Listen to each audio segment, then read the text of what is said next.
Olá pessoal, vou mostrar para vocês aqui agora como é que resolve o problema que está no slide de sistemas elevatórios, ok? Lá no final do slide tem um problema que eu passei para vocês e eu vou apresentar agora como é que resolve ele. Temos aqui, né, o slide, sistemas elevatórios, traz aqui alguns conceitos importantes, traz aqui um esquema básico de um sistema elevatório. Aqui a gente vê uma figura de uma bomba não afogada. E aqui nesse outro esquema é um sistema de bomba afogada, ok? Então são dois tipos distintos aí de sistemas elevatórios. Os dois podem ser utilizados, ok? Mas eu não vou falar exatamente de item por item aqui desse slide, eu vou apenas apresentar a forma que a gente utiliza para a resolução do problema. Tá aqui o problema. Está dizendo o seguinte: uma elevatória capta água de um manancial cujas cotas dos níveis máximo e mínimo de água são 640 metros e 635 metros, respectivamente. Aqui está dizendo, então, que no local do manancial que a gente vai fazer a captação, há uma variação de nível, ok? No período mais seco, o nível da água fica mais baixo, no período chuvoso, o nível da água fica mais elevado.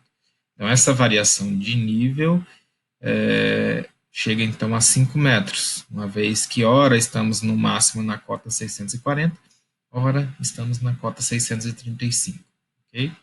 Então, através de uma adutora, a água é recalcada para um reservatório. A entrada da adutora no reservatório efetua-se na cota 670, 10 centímetros ou 0 a 10 metros acima do seu nível máximo de água. Okay?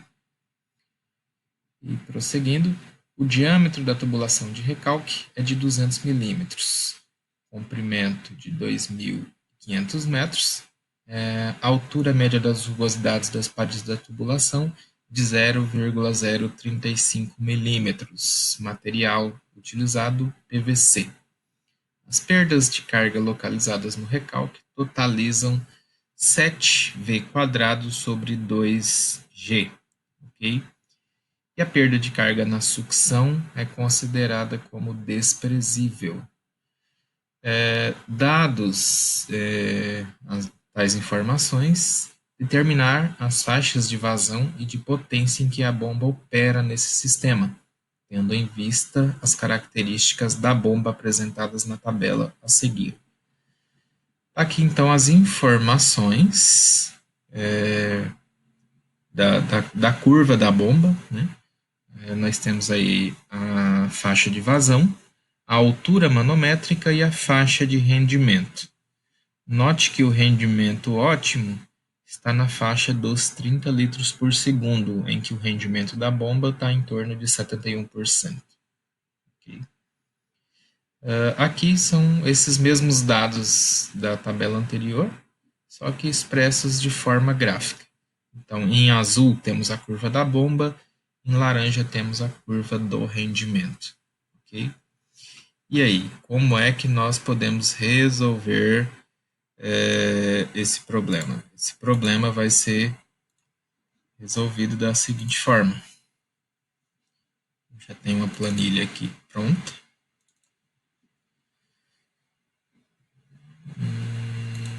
Ok. Mas eu vou também fazer o passo a passo com vocês. Certo? Bom, tá aqui a minha planilha pronta, tá aqui o meu gráfico no final. Mas eu vou mostrar aí, então, passo a passo, como é que a gente vai fazer esse problema. Tá aqui todas as informações necessárias. Eu vou apagar tudo aqui. Ok? Apagar tudo. Vou deixar apenas as informações. Uma vez que eu apaguei tudo, os meus gráficos também desapareceram aqui, ficando apenas a curva da bomba e de rendimento, porque eu não apaguei os dados da bomba de rendimento, ok? Aqui do lado eu vou colocar as informações diâmetro, ok? Vou colocar as alturas, os intervalos aqui que a gente tem de altura, né? A gente viu que o problema está dizendo que nós temos uma variação operacional, né? Ora nós estamos na cota 640, ora nós estamos na cota 635, ok? O que a gente faz? A gente subtrai esses dois valores da cota de elevação, que é a cota 670. Então, a gente vai ter 30 metros num caso e 35 metros no outro. Então, tá aqui, ó. HG1, eu considerei então como sendo de 30 metros, HG2 de 35 metros de desnível, ok? Temos aqui a informação também do comprimento, 2.500 metros, e da rugosidade média na tubulação. Então, aqui nós temos a vazão. A nossa vazão aqui está em litros por segundo, ok? Precisamos estar atento a essa informação. Litros por segundo. Ok. Quando a minha altura manométrica está em 50 metros, isso aqui é na bomba, certo? Em termos de capacidade de elevação de líquido, eu tenho que a minha vazão é nula, ok? A minha vazão é igual a zero, eu tenho uma capacidade da bomba, que é a capacidade máxima total, ok? Apesar de que a gente não consegue, na prática, utilizar 100% dessa capacidade, mas está aqui. Uma vez que a gente utiliza, começa a fazer um bombeamento, e tem aí 10 litros por segundo, bombeando 10 litros por segundo, essa bomba consegue, então, fazer uma elevação de 48,2 metros. Essa capacidade de elevação ela vai sendo reduzida conforme eu aumento a vazão de trabalho. Então, quando chega aqui na vazão de 50 litros por segundo, a minha capacidade de elevação cai para 32 metros.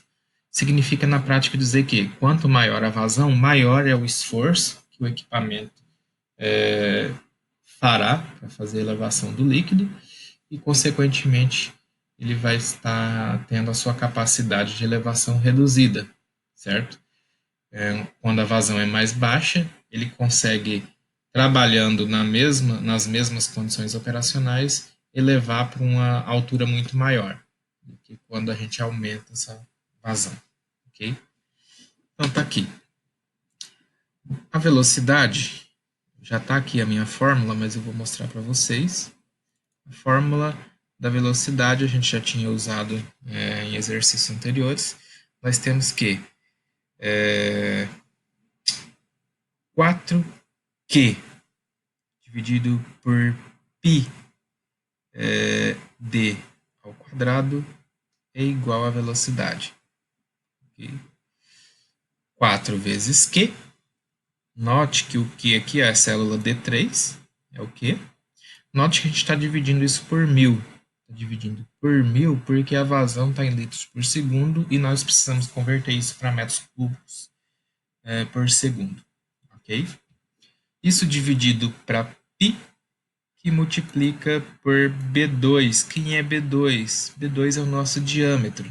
E esse diâmetro, como ele está em milímetro, eu preciso transformar para metros, eu também divido por 1000. Ok?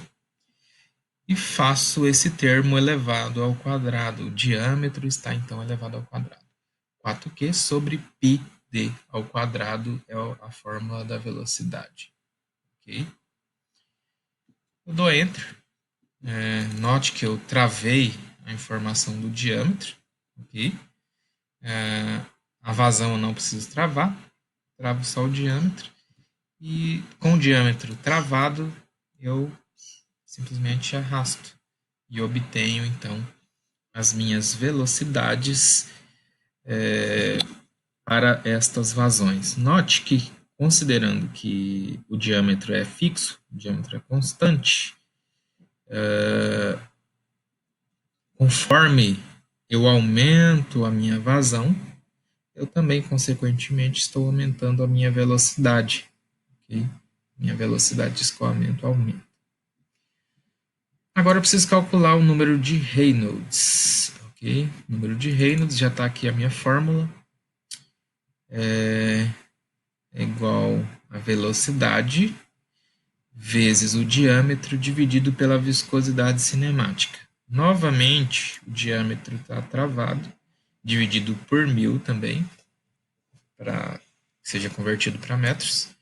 E a viscosidade cinemática adotada é essa daqui, ok? 1,003 elevado a 10 a menos 6. Essa viscosidade cinemática aqui, pela tabela, é para uma água estando a 20 graus Celsius, se não me engano. Então, obviamente, como aqui eu estou na vazão zero, a minha velocidade também é nula, meu Reynolds é nulo. Mas uma vez que eu arrasto, eu vou ter então os meus números de Reynolds, ok? E agora eu consigo também calcular o meu fator de atrito.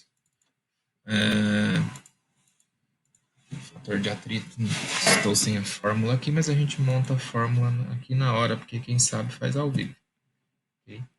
A gente já usou a fórmula do fator de atrito antes. O fator de atrito vai ser igual, vamos lembrar, a 1 dividido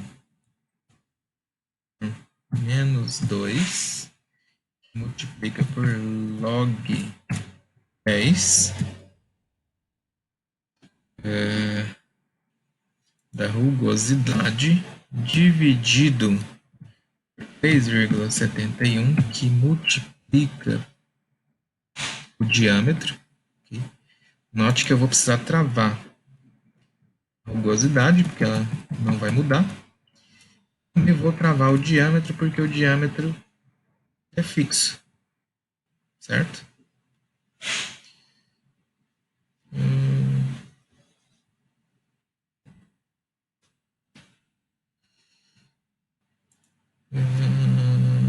Ok. Preciso abrir outro parênteses aqui. Tá certo?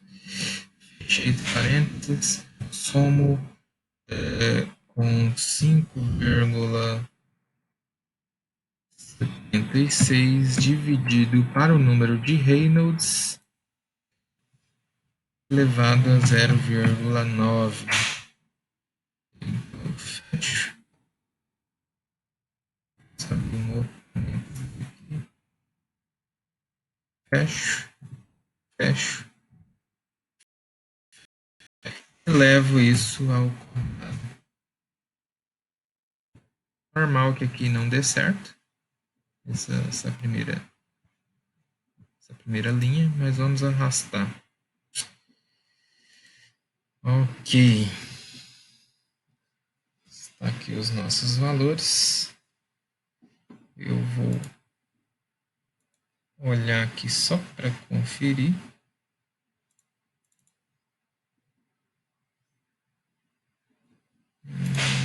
Esse exercício.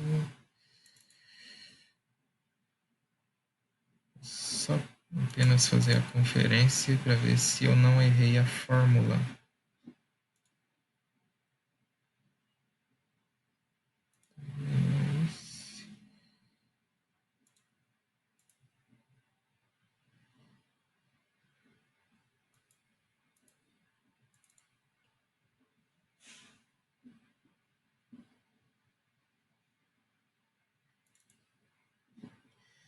Aqui.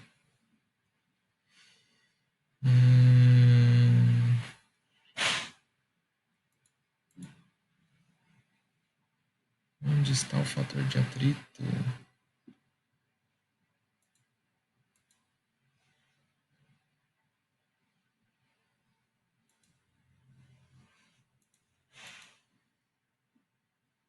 Aqui eu não.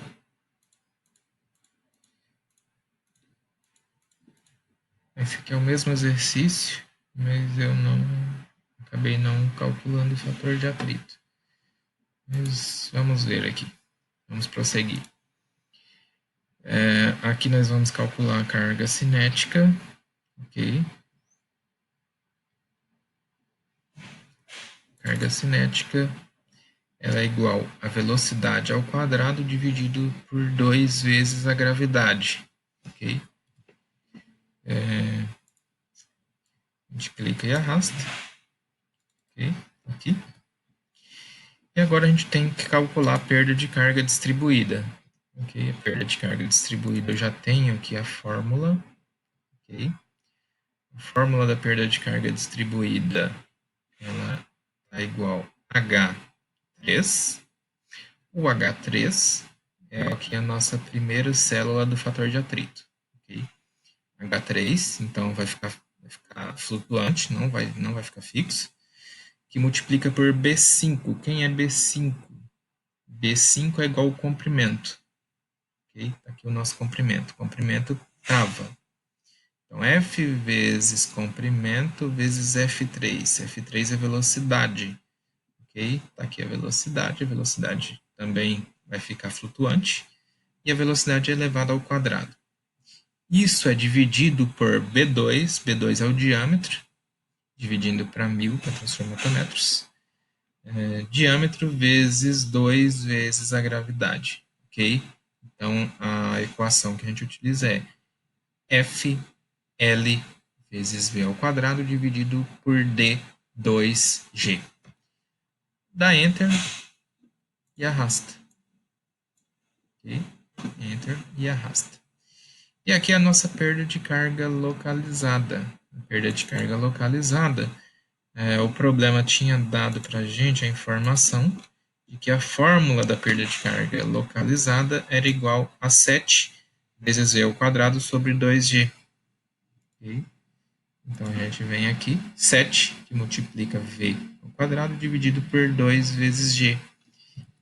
Dá Enter, puxa. Ok? Então, aqui está a nossa perda de carga localizada. E agora nós temos nossa altura manométrica 1. Ok? Altura manométrica 1. Altura manométrica a gente já viu que é igual ao desnível mais as perdas de carga. No caso, desnível mais perda de carga distribuída mais perda de carga localizada. O nosso desnível está aqui, o HG, vai ser fixo. Ok? HG1 vai ser fixado aqui e fica flutuando no HD e HL. Arrasto. E aqui a mesma coisa, com a diferença que agora eu estou usando, ao invés do HG1, estou usando o HG2. O HD mais HL ficam flutuantes. Eu clico e arrasto. Okay? Tenho então as minhas duas alturas manométricas. Okay? Neste caso, a gente tem duas alturas manométricas que são os nossos valores máximos e mínimos. Okay? Aqui está a nossa menor altura manométrica. Okay? E aqui está a nossa maior altura manométrica. A menor altura manométrica é aquela condição operacional mais favorável, quando o manancial está cheio. Okay? E na altura manométrica 2, que é a nossa maior altura manométrica aqui, é quando o nosso manancial está mais seco e o nível da água baixa 5 metros. Significa dizer que eu vou ter 5 metros a mais de pressão necessária a ser fornecida no sistema pela bomba. Okay?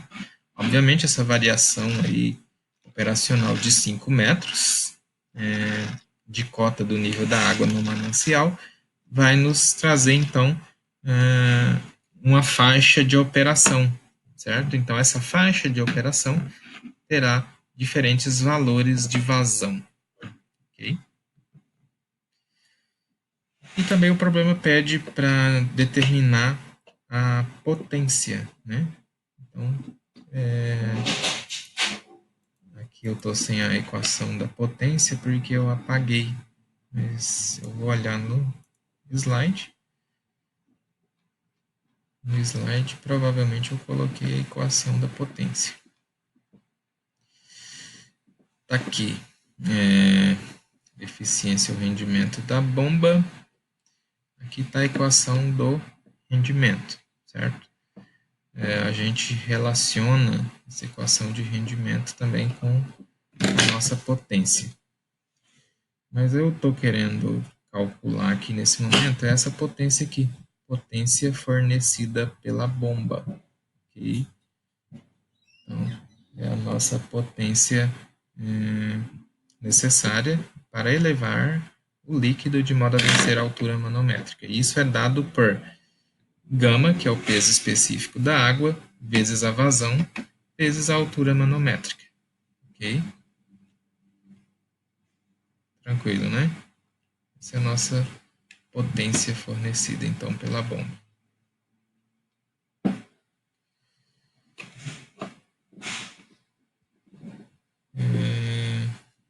Note também que nessa equação de rendimento, a gente tem o seguinte. Eu tenho a potência fornecida pela bomba, dividido pela potência consumida pela bomba, ok?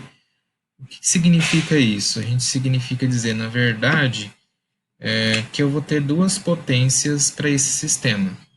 Como assim duas potências? Duas potências no sentido de que eu estou utilizando um motor, ok? Estou utilizando um motor. Esse motor transforma a energia elétrica em energia mecânica. Okay? Então, meu motor, a energia elétrica faz com que o motor gire um rotor. Okay? E esse giro do rotor, que é uma energia mecânica, ele novamente é transformado pela bomba. Né? Então, a bomba ela é um equipamento associado ao motor, por isso que a gente fala conjunto motor-bomba. E a bomba, então, transforma essa energia mecânica em energia hidráulica.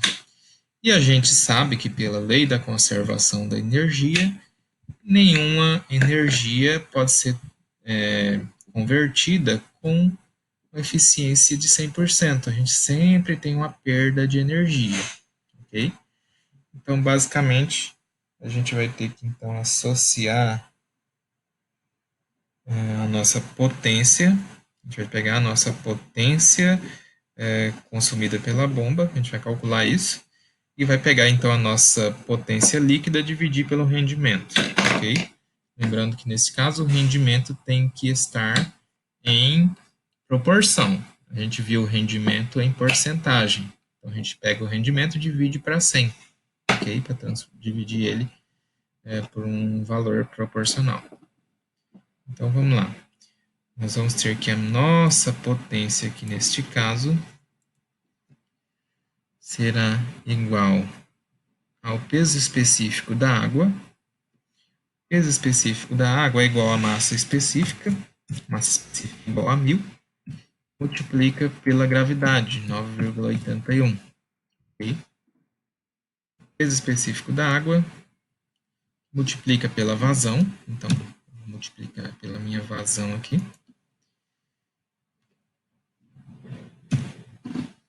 que multiplica pela altura manométrica. Então aqui eu estou com a potência 1, eu vou multiplicar pela altura manométrica 1. E vou dividir isso pelo rendimento. Só que tem que lembrar que o rendimento a gente divide para 100. E eu dou Enter. E tivemos algum problema aqui. Qual o problema?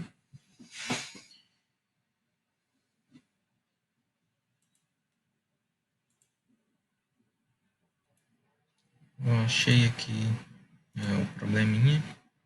Na verdade, nem chega a ser um probleminha. Aqui ó, nós temos então a gravidade vezes 1000, que é a massa específica da água, multiplicado pela vazão dividido para 1000 para transformar para metros cúbicos por segundo.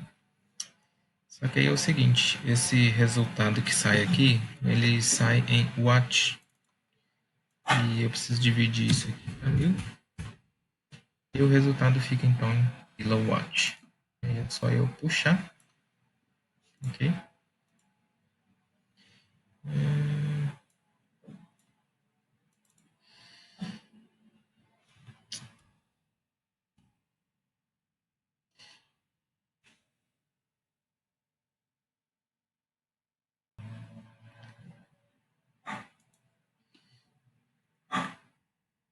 Vou puxar a fórmula aqui pro lado.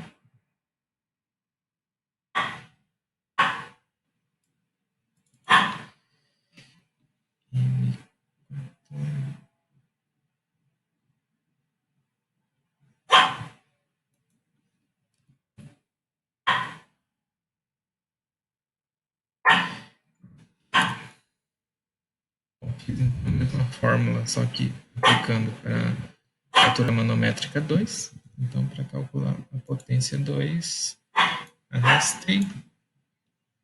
Ok. E aí, então, eu obtenho todos os meus valores e a minha curva, então, já está automaticamente. O gráfico já estava pronto. Então, por conta disso, ela já está preenchida.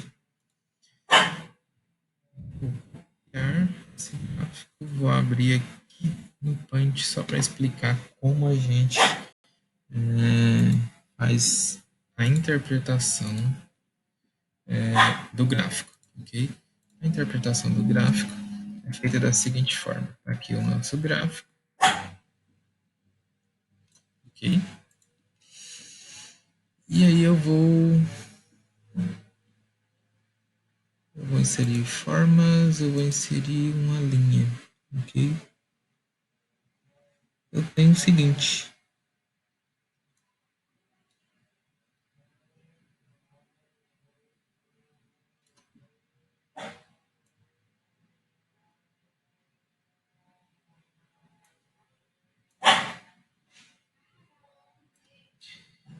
Eu preciso deixar ele mais fino. Aí, tranquilo. Ok. Eu vou duplicar.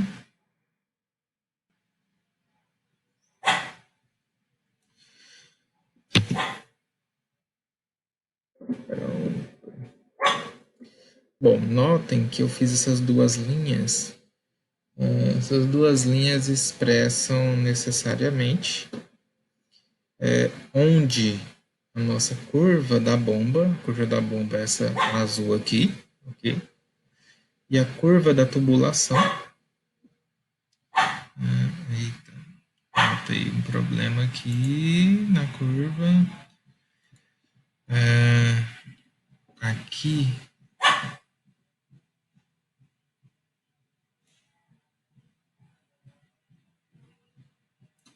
aqui tem o seguinte, que ficou dessa forma, mas está errado. Aqui quando a nossa vazão é igual a zero, a minha perda aqui tem que necessariamente ser igual ao meu HG. Então aqui ficou errado e por isso o meu gráfico não ficou muito certinho. Se eu tirar essa somatória aqui,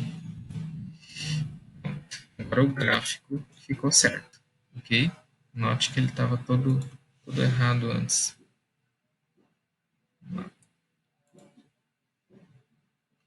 Vamos Ctrl Z, Ctrl Z. Eu vou colar um novo gráfico. Tinha esquecido deste ali. Tá certo. Então note que as duas curvas para a nossa faixa operacional é a curva HM1 e a curva HM2, ok? A curva da bomba é essa curva aqui azul. Aqui eu tenho a curva de rendimento e aqui tenho a curva das potências, ok? Das potências elétricas. Eu vou novamente inserir, então, ó, aqui é onde a curva HM2 toca a curva HM1. toca, na verdade, a curva da bomba, né?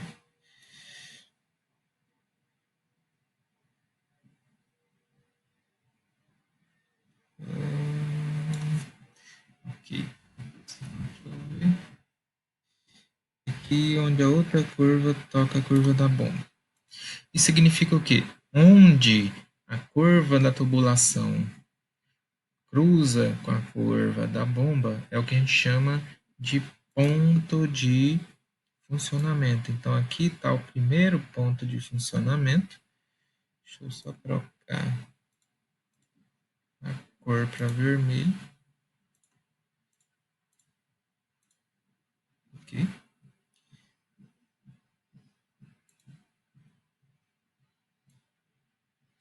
Aqui está outro ponto. Então, esses dois pontos aí que eu acabei de mostrar são os pontos onde a curva do sistema está tocando a curva da bomba. Significa dizer que na HM2, curva HM2, que é quando nós temos aí um nível da água mais baixo, então, basicamente no período seco, significa dizer que a vazão nesse período, a vazão fornecida, vai ser menor do que a vazão fornecida no período de cheia. No período de cheia, então, a vazão está aqui, ó, ligeiramente superior aos 30 litros por segundo. Okay? E aqui nós vamos estar com um pouco mais de 25 litros por segundo. Ok? Pouca coisa mais. Então, esse vai ser o nosso intervalo operacional. Ok? Note, então, que a gente está mais ou menos aqui em termos de rendimento, mais ou menos próximo do rendimento ótimo, o que é bom, já que isso vai fazer com que a gente consuma menos energia elétrica. E aqui está, então, a nossa faixa de potência. Então, onde a curva HM2 cruza a nossa linha, que é o nosso ponto de funcionamento, a gente vai pegar e vai olhar aqui para a curva P2. A curva P2 é a linha azul. Né? Então, está aqui o ponto de funcionamento. E para outra curva, está aqui o ponto de funcionamento. Okay? Então, basicamente, é assim que a gente observa a nossa faixa operacional. Então, significa dizer que a potência vai estar variando no ponto de funcionamento, ela vai estar entre 16 e 18, algo desse tipo, ok? Quilowatts. E a nossa vazão aqui vai estar algo entre 32 e 27, 28 litros por segundo. Então, essa é a forma que a gente faz então para interpretar esse problema. E creio que nós então conseguimos resolver o problema. Determinar as faixas de vazão e de potência em que a bomba opera. Ok? Então a gente já conseguiu fazer isso. A gente já sabe que a faixa de vazão está nesse nível aqui, entre 25 e 32 litros por segundo. E a nossa potência está variando entre 18 e 16 kW. Finalizamos então esse exercício. Caso alguém tenha dúvidas, é só questionar, pode questionar no fórum, pode questionar nas nossas lives. Ou, quando for pertinente, também pode ser no chat e até mesmo no e-mail. Mas eu recomendo que, caso a dúvida seja coletiva, você considere que seja uma dúvida que todos possam ter, preferencialmente faça no fórum, porque assim, no fórum eu posso responder para todos. E também posso estar falando nas nossas lives. Então, até a próxima!